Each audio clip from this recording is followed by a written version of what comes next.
Bom dia, boa tarde, boa noite. Quem fala é o professor Tadeu Carvalho, em um encontro destinado a gente discutir aí aspectos, questões, fazer uma revisão para a segunda fase da Unicamp, pessoal, os vestibulares mais exigentes do nosso país. Maravilha? Então, vamos começar com essa questãozinha número 1, uma questão que envolve aí a parte da cinemática. Nós vamos dar um passeio pela física, nós vamos dar uma volta, vamos discutir vários assuntos distintos. E claro, a gente não poderia começar, né, que não fosse pela mecânica, pessoal. E lá vamos nós. O professor de física faz loucas proezas em suas horas vagas. A última façanha foi tentar saltar sobre um rio com sua motocicleta. A rampa de decolagem era inclinada de 53 graus, como você pode observar aqui na figura. A largura do rio era de 40 metros, certo? E a outra margem estava 15 metros abaixo do topo da rampa. O rio estava 100 metros abaixo do nível da rampa. Despreze a resistência do ar. Qual deveria ser a velocidade dele, pessoal, para que ele pudesse alcançar a outra margem sem cair no rio? Então, para a gente fazer o item A, pessoal, para a gente fazer aqui o item A, o que a gente precisa fazer? A gente pode, nesse caso, por exemplo, né, lembrar da equação da trajetória. Quando a gente pega, por exemplo, uma partícula, se a gente colocar aqui os eixos coordenados do eixo x e aqui o eixo y. Quando você pega uma partícula, pessoal, e arremessa essa partícula da origem, quando você arremessa essa partícula da origem com uma velocidade v0 e um ângulo de lançamento θ, essa partícula ela vai descrever uma trajetória que nós sabemos é parabólica.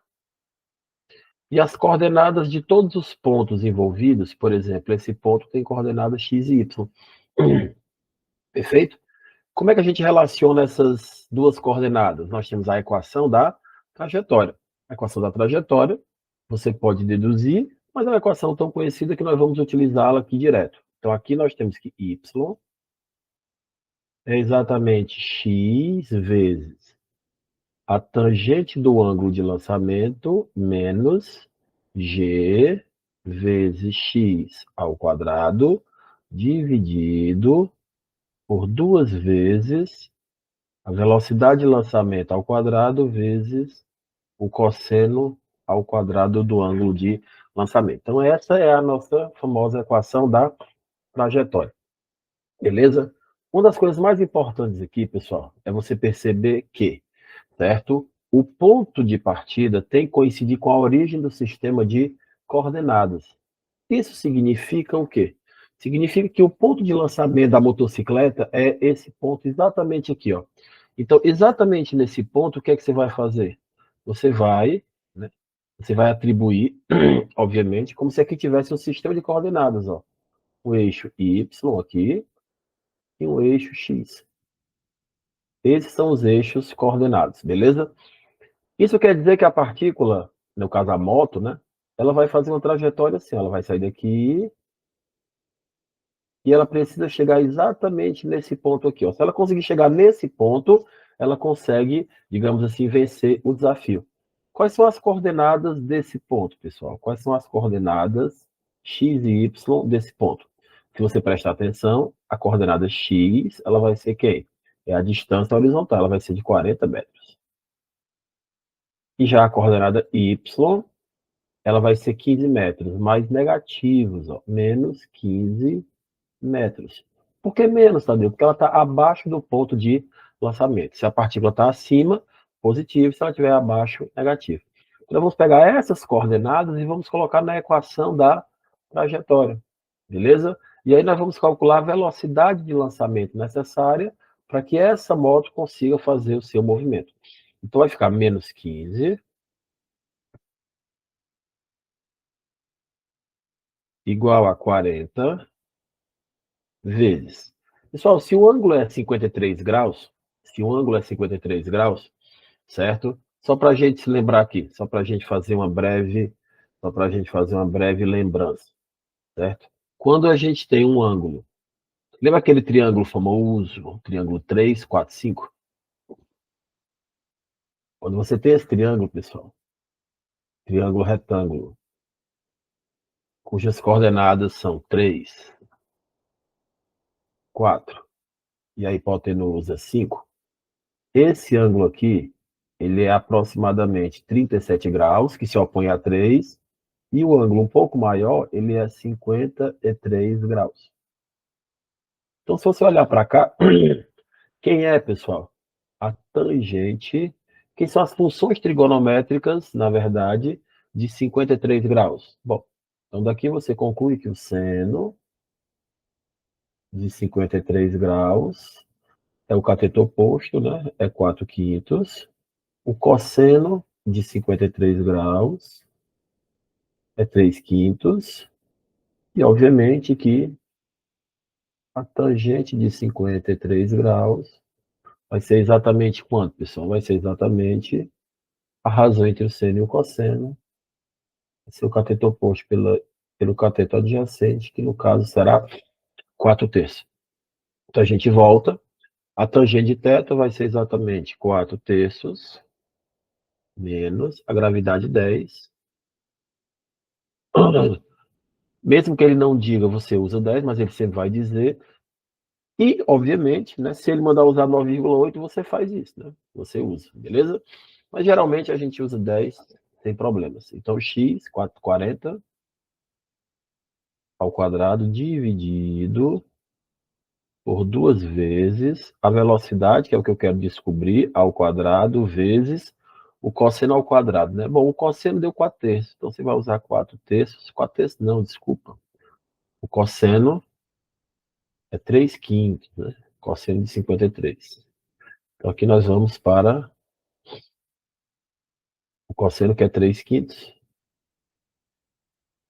elevado ao quadrado. Então nós vamos fazer essa continha aqui. Vamos pegar esses valores, Ctrl C, vamos jogar para cá, Ctrl V, para a gente poder fazer essa continha numa boa. Beleza? Então aqui você vai ter, né? Menos 15, né? Aqui você vai ter menos 15, vai ser igual a 160, né? Obviamente.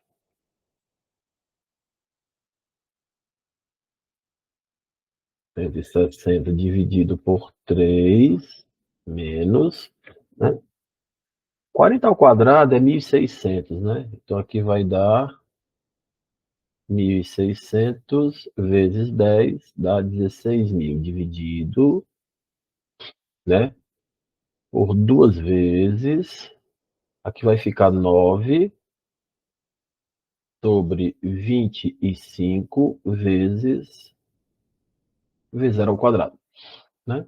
Puxa para cá, joga para lá, você vai ter que 16.000 dividido por 18, né? 2 vezes 9 sobre 25 v0 ao quadrado vai ser quanto, pessoal? Vai ser 160 terços mais 15, né?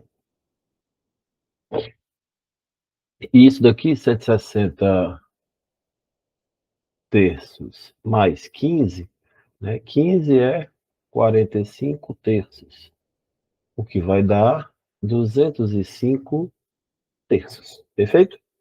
Então, daqui, nós vamos poder escrever aqui 16.000, né? Então, isso daqui, essa continha vai dar 205 terços, perfeito? 205 terços. Vamos dar uma checada aqui, está tudo bem. Estamos aqui. Maravilha. Seguindo. Então, meus nobres, então você vai ter que vamos apagar aqui. Então, ficamos com 16.000. É exatamente igual ao produto, que vai dar 205 sobre 3 vezes 18 sobre 25 vezes V0 ao quadrado. Beleza? Então, quem vai ser o nosso V0 ao quadrado? O nosso V0 ao quadrado Fazer essa continha aí, 16 mil, né? 16 mil. Aí você multiplica, né, por 3 e por 25, multiplica por 75, né, dá 1.200.000. Aí você vai dividir isso aqui por 205 e vai dividir novamente por 18. E esse valor vai dar aproximadamente 325, pessoal. Que vai dar aproximadamente 325,2. É claro que o nosso V0, então você tirar essa raiz quadrada, e aí você vai ter como resposta aproximadamente 18 metros por segundo. Maravilha, pessoal? Então, essa é a velocidade que ele deve ter. Essa é a velocidade que ele deve ter. Beleza? Aí o que que acontece, né? Aí o que que acontece? Se a velocidade fosse a metade disso, né? Qual seria a nova trajetória da partícula, né? Então, vamos aqui para o item B. Tudo que a gente fez foi o item A. Vamos agora para o item B. Né? O item B, ele pergunta exatamente o que, né? Se a velocidade de lançamento fosse a metade, né? Ou seja, 9 metros por segundo. Como é que seria a trajetória, né? Como é que seria o trajeto desse veículo, né? Então, mais uma vez, y é igual a quem, pessoal? É igual, né, a x vezes a tangente de θ menos g x ao quadrado dividido por, né? Dividido por 2 vezes v0 ao quadrado vezes o cosseno ao quadrado de θ. Beleza? Então, vamos pensar assim, ó. Vamos pensar assim. Se a velocidade for menor, o que é que vai acontecer? Ele vai, por exemplo, ele vai cair, né? Ele não vai conseguir realizar. Então, provavelmente, ele vai colidir na parede em algum lugar. Então, o que é que nós vamos fazer? Esse ponto aqui, ele também tem coordenada x igual a 40. Mas quem é o y desse ponto aqui? Então, vamos descobrir onde é que ele vai bater nessa parede, né? Então, vamos lá. Então, y vai ser igual a quanto? O x é 40, né? Então, 40 vezes a tangente. Tangente, a gente viu, é 4 terços. Menos gravidade 10.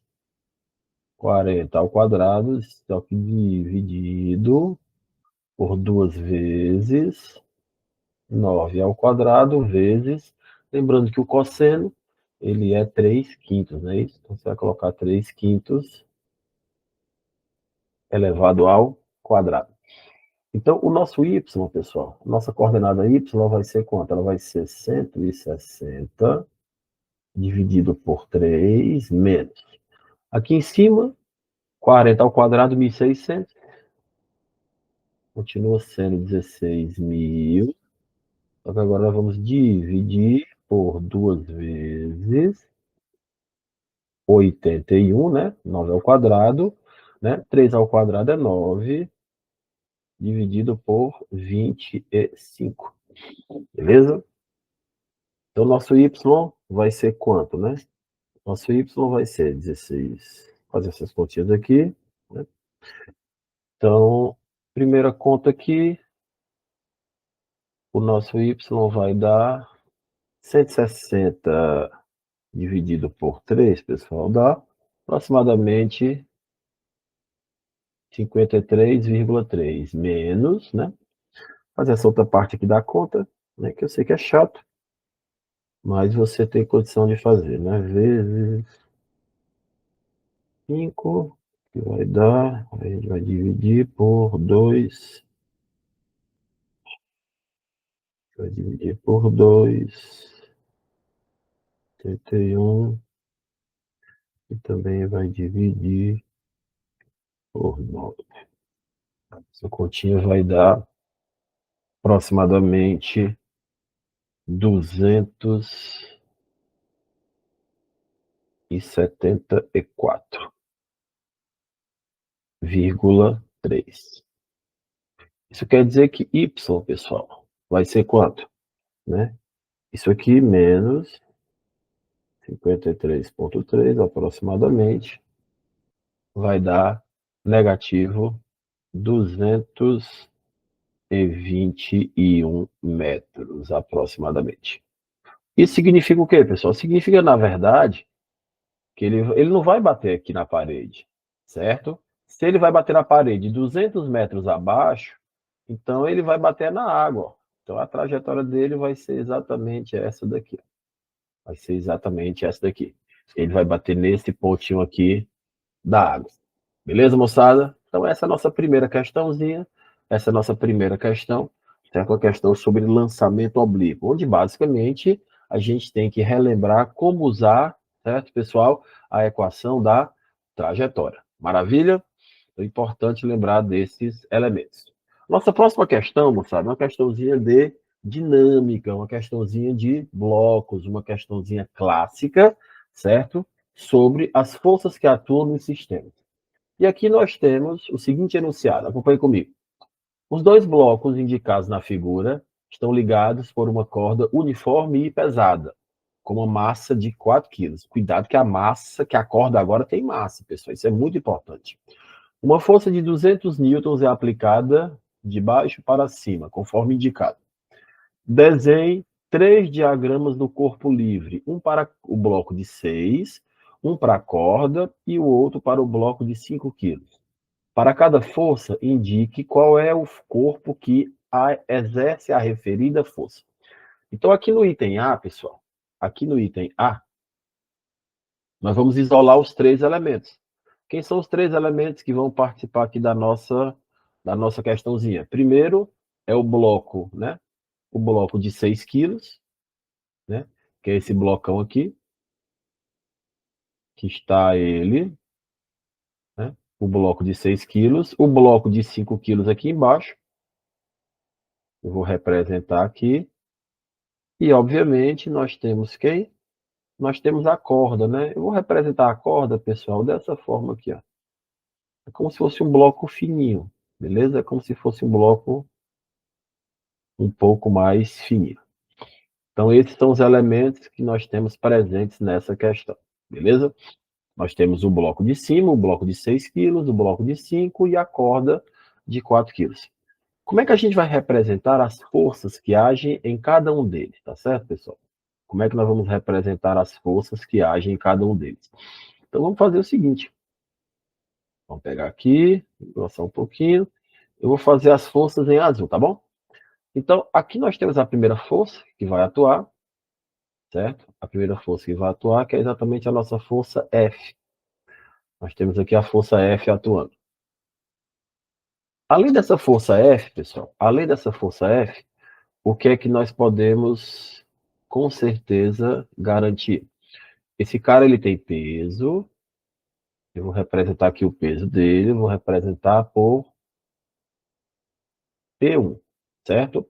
Lembrando que o peso desse bloco vai ser de 60 newtons. Perfeito? Tadeu, e ele não está em contato com a corda? Tá. Então, o que é que significa isso?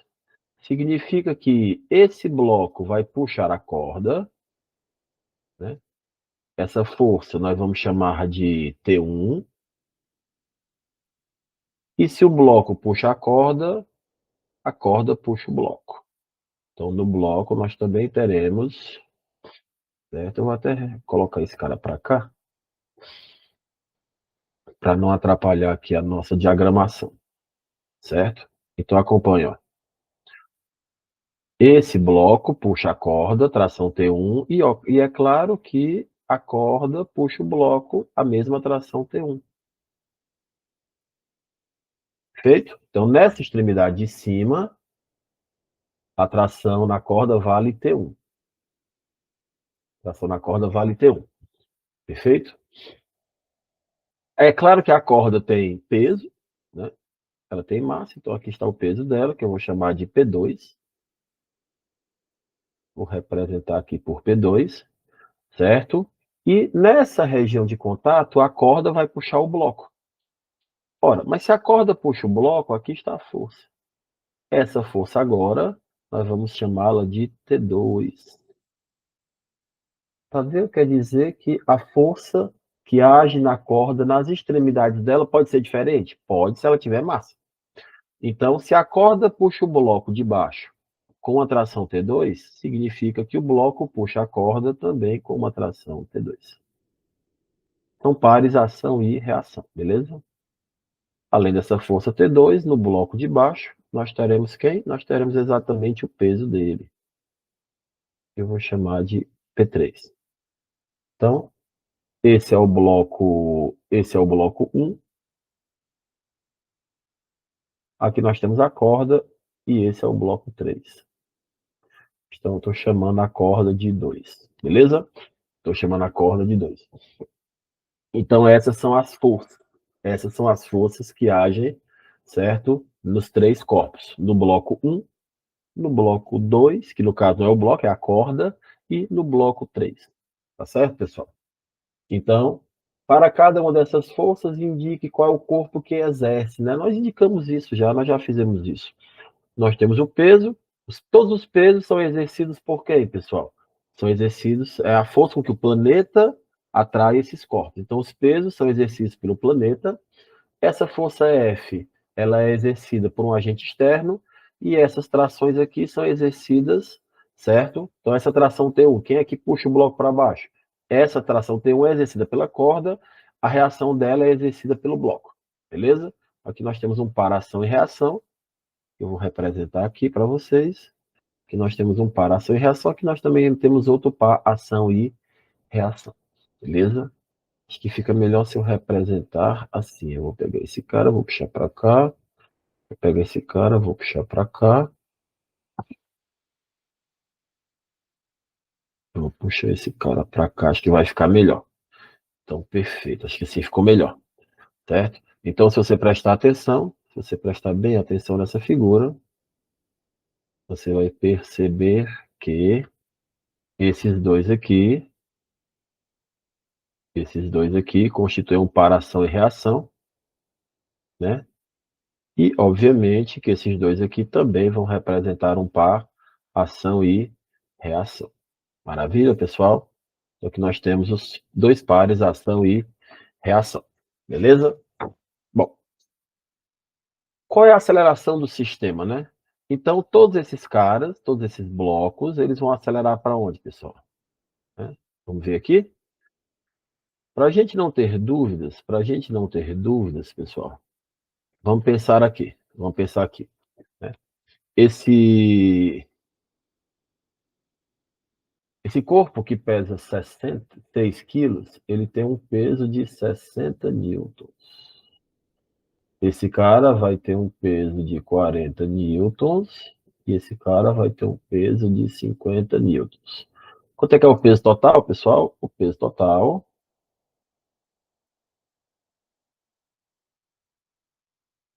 vai ser 60 com 40 com 50. Então, nós vamos ter o quê? Nós vamos ter um peso total de 150 newtons. 150 newtons.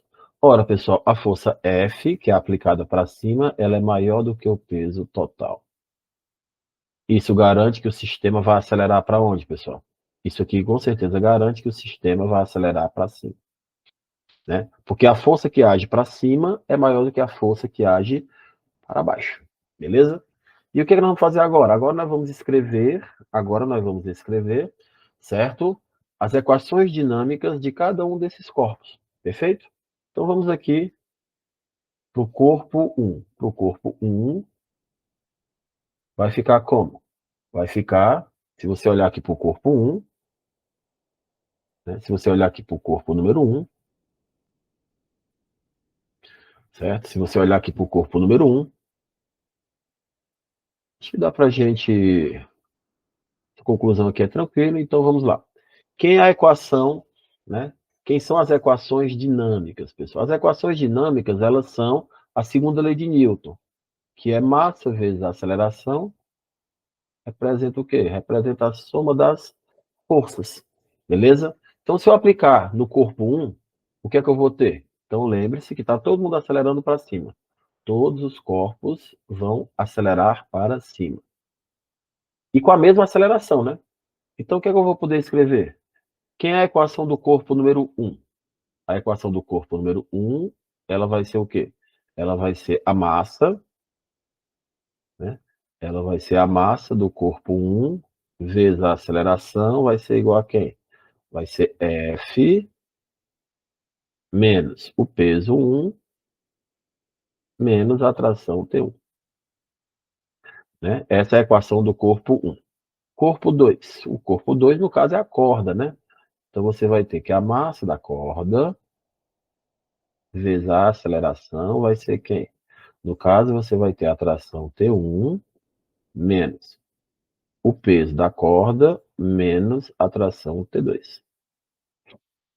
E para o corpo 3, você vai ter que a massa dele vezes a aceleração vai ser quem?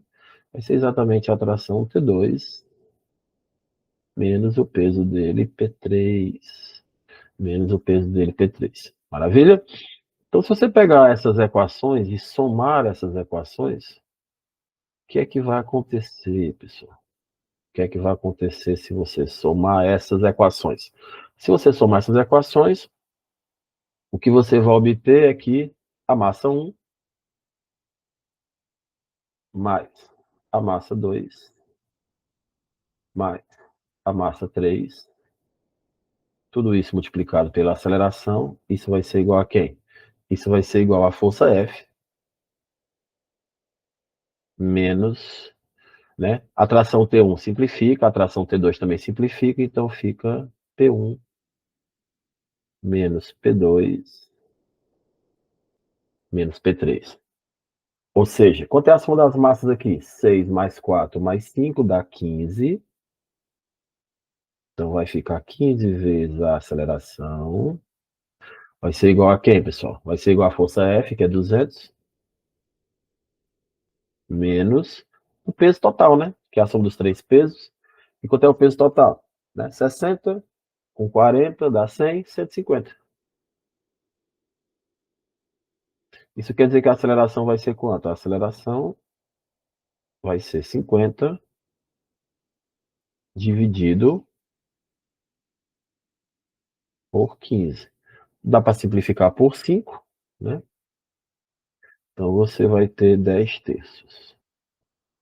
Lembre-se de colocar as unidades, tá bom, pessoal? Muito importante colocar as unidades. Então, esse aqui é o item B. Esse aqui é o item B, né? Aí ele pergunta no item C, qual é a tensão no topo da corda, né? A tensão no topo da corda, pessoal, é a tração T1. Como é que eu vou calcular T1? Agora eu posso usar a equação 1, ó. Se você pegar a equação número 1, se você pegar agora a equação número 1, você percebe que agora você pode calcular a tração T1. Então, vamos copiar essa equação. Vamos para o nosso próximo slide. Então, veja aqui, ó, que essa equação ela vai nos permitir calcular exatamente a tração T1. Então, a massa 1 é quanto? A massa 1, olha só, 6 quilos. Então, vai ficar 6 vezes a aceleração. É igual a quanto, pessoal? Quanto é a força F? A força F é 200, menos o peso 1 é 60, menos a tração T1. Lembrando que a aceleração, nós acabamos de calcular, ela vale quanto? Ela vale 10 terços, né? Ela vale 10 terços. Então, aqui você vai colocar 6 vezes 10 terços. Quanto é 200 menos 60? Pessoal, é 140 menos a tração T1. O 6 simplifica com 3, dá 2, vai ficar 20. É igual a 140 menos a tração T1. É claro que a tração T1 ela vai ser de quanto, pessoal? Ela vai ser de 120 newtons. Nossa tração T1 vai ser de 120 newtons. Tadeu, se eu quisesse calcular a tração na parte inferior, se você quisesse calcular a tração na parte inferior, você poderia, por exemplo, né, usar a equação 3. A equação 3, ela nos permite calcular a tração, né, na parte inferior. Ou então a equação 2, porque agora eu já sei T1, mas vamos usar a equação 3. A equação três, ela nos permite escrever que M3 vezes A é exatamente T2 menos P3, não é verdade? Aqui está. Então, a massa M3, que é de quanto? 5 quilos. Então, você vai colocar 5 vezes a aceleração, que é 10 terços, vai ser igual a tração T2 menos o peso 3. Se a massa é 5, aqui é 50, né? Então, aqui vai ficar tração T2 igual a quanto? Pessoal, vai ficar 50 mais, né? Vai para o outro lado, que é 50 terços. Então, isso aqui vai dar quanto, pessoal? 50 mais 50 terços, pessoal. Isso aqui vai dar, você pode multiplicar por 3, aqui, em cima e embaixo. Isso aqui vai dar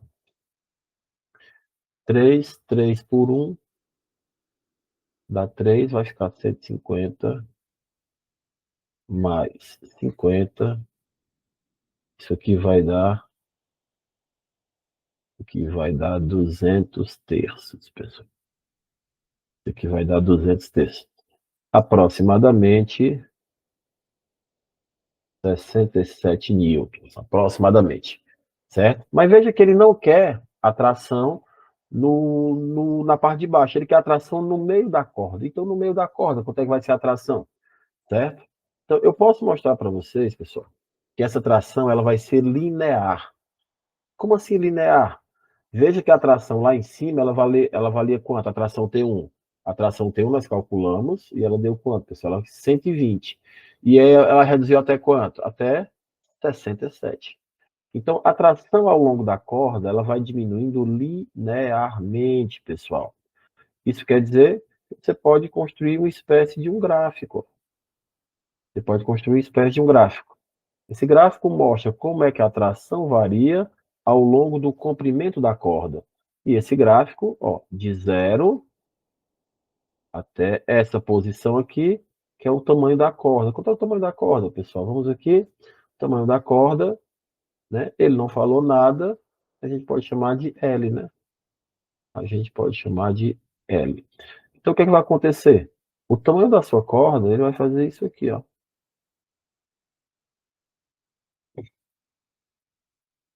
A corda vai sair de 200, vai diminuindo, diminuindo, diminuindo, até chegar nesse novo valor.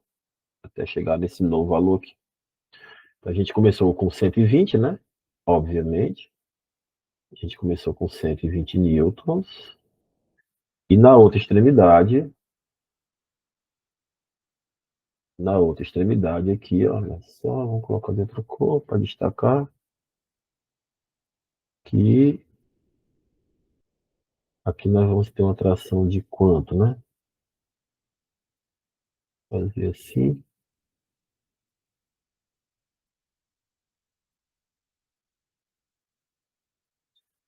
Então, bem aqui nessa posição, nós temos uma tração de 200, aproximadamente 67 newtons.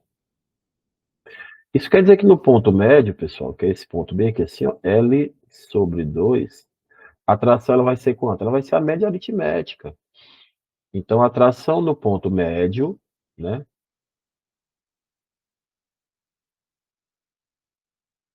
Tração no ponto médio vai ser exatamente T1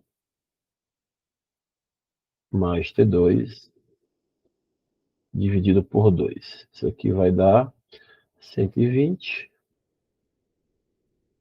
mais, você pode colocar 200 terços dividido por 2. Então, isso aqui vai ser o quê? Isso aqui vai ser 60 mais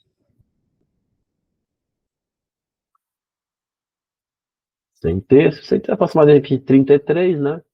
Então, vai dar aqui aproximadamente 93 newtons.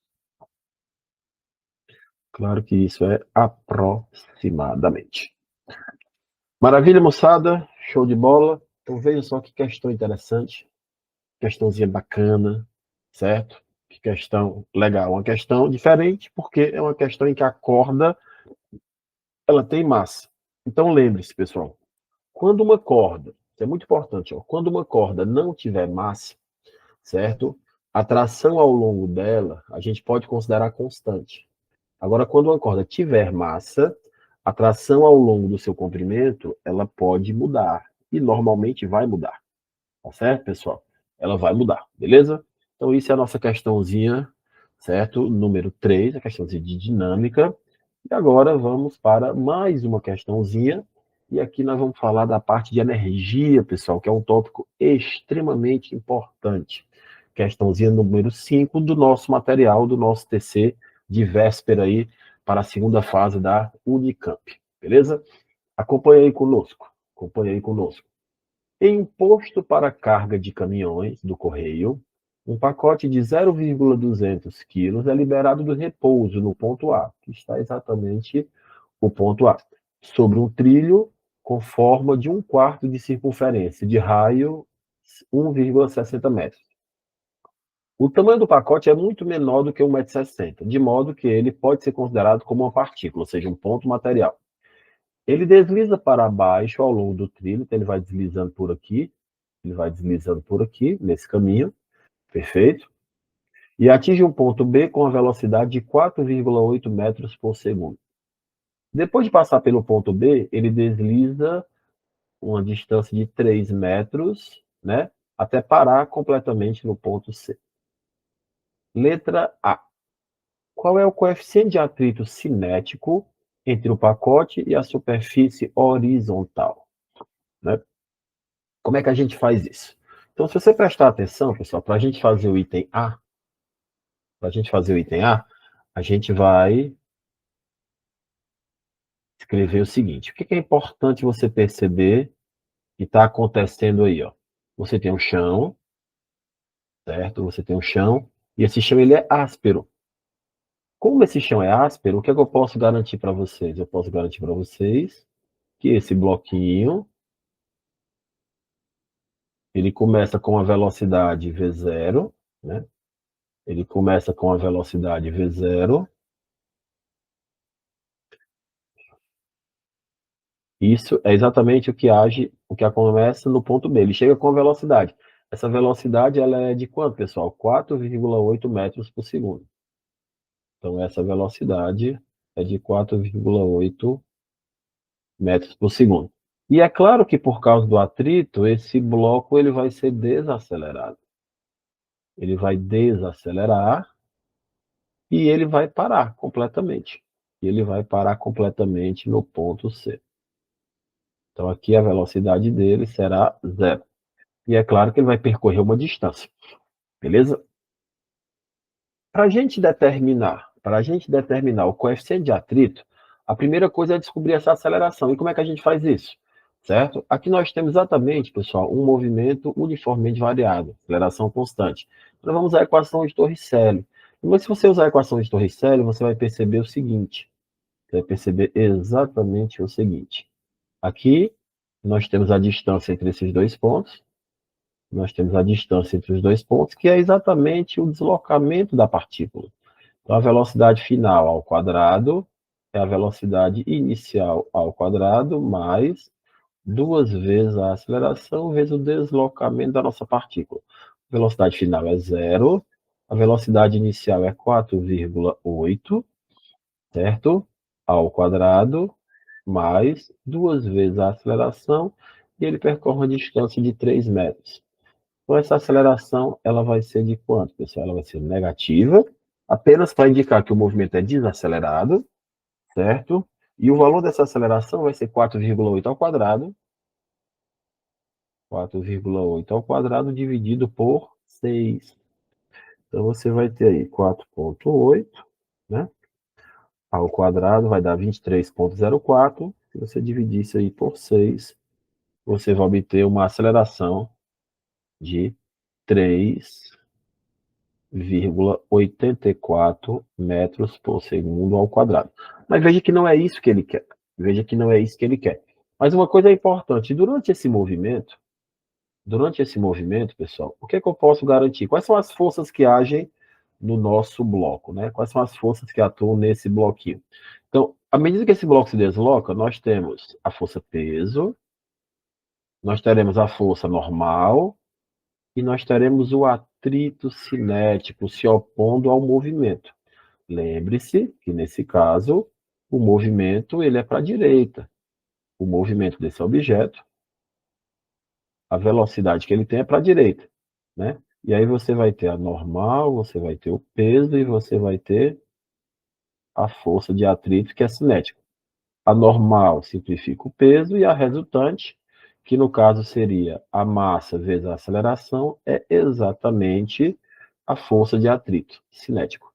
Beleza? Lembrando que essa força de atrito cinético, pessoal, ela pode ser representada como o produto do coeficiente de atrito cinético vezes a normal. Ou seja, em módulo, MA vai ser igual a quem? Vai ser igual a μ vezes mg. A massa vai embora e daqui você conclui que a aceleração é o produto do coeficiente de atrito vezes a gravidade. Então, daqui eu posso concluir que o coeficiente de atrito, pessoal, o coeficiente de atrito é a razão entre a aceleração e gravidade. Então, coeficiente de atrito, claro, em módulo, tá bom, pessoal? Não confunda. Esse menos da aceleração é só para indicar que ela é no sentido contrário. Então, a nossa aceleração é 3,84. 3,84. Se você dividir isso pela gravidade, que é 10, você vai ter um coeficiente de 0,384. Lembre-se que o coeficiente de atrito ele é adimensional. Ele não tem unidade. Tá bom, pessoal? Então não vai inventar de botar unidade aqui, não, pelo amor de Deus. E aqui, certo? Ele pergunta no item B, qual é o trabalho realizado pela força de atrito, pessoal, ao longo desse arco circular. Beleza? E como é que a gente faz isso para calcular o trabalho da força de atrito? Então, existe uma opção interessante que é exatamente o seguinte, né? Como é que a gente calcula o trabalho do atrito, né? Então, letra B. Para você calcular o trabalho da força de atrito, pessoal, você pode calcular a variação da energia mecânica, pessoal. Ou seja, você vai calcular a variação da energia cinética e a variação da energia potencial. Ou então você pega a energia mecânica no final, que é o ponto B, menos a energia mecânica que nós temos no ponto A. Então, o ponto A é o ponto inicial, o ponto B, durante esse trajeto, é o ponto final. Então, o que é que nós vamos fazer? Quanto é a energia mecânica no ponto A? A energia mecânica, lembre-se, é a soma da energia cinética, certo? Mais a energia o quê? Mais a energia potencial. Você pega a energia cinética que nós temos em A e você vai somar com a energia potencial que nós temos em A. Lembrando que em A ele está em repouso, né? Ó. Ele é abandonado do ponto A. Então ele vai descer. Então a energia que ele vai ter é simplesmente quem? A massa, a gravidade, vezes a altura do ponto A. Isso aqui vai dar quanto, pessoal? Isso aqui vai dar, né? A massa 0,200. Você vai colocar aqui 0,200 vezes a gravidade, que é 10. E a altura do ponto A, pessoal, é exatamente o raio, né? Que é 1,60. Aqui você vai colocar 1,60. E essa conta vai dar quanto? 10 vezes 0,2 é 2. 2 vezes 1,60 vai dar 3,20 joules de energia. Isso é energia mecânica em A. E a energia mecânica em B? A energia mecânica em B vai ser a soma da energia cinética de B mais a energia potencial em B. Lembrando que a partícula em B ela está no chão, nível de referência, então ela só vai ter energia cinética. A energia que ela vai ter em B, a mecânica, é simplesmente a energia cinética, ou seja, a massa, a velocidade em B ao quadrado sobre 2. Então isso aqui vai dar a massa, que é 0,200.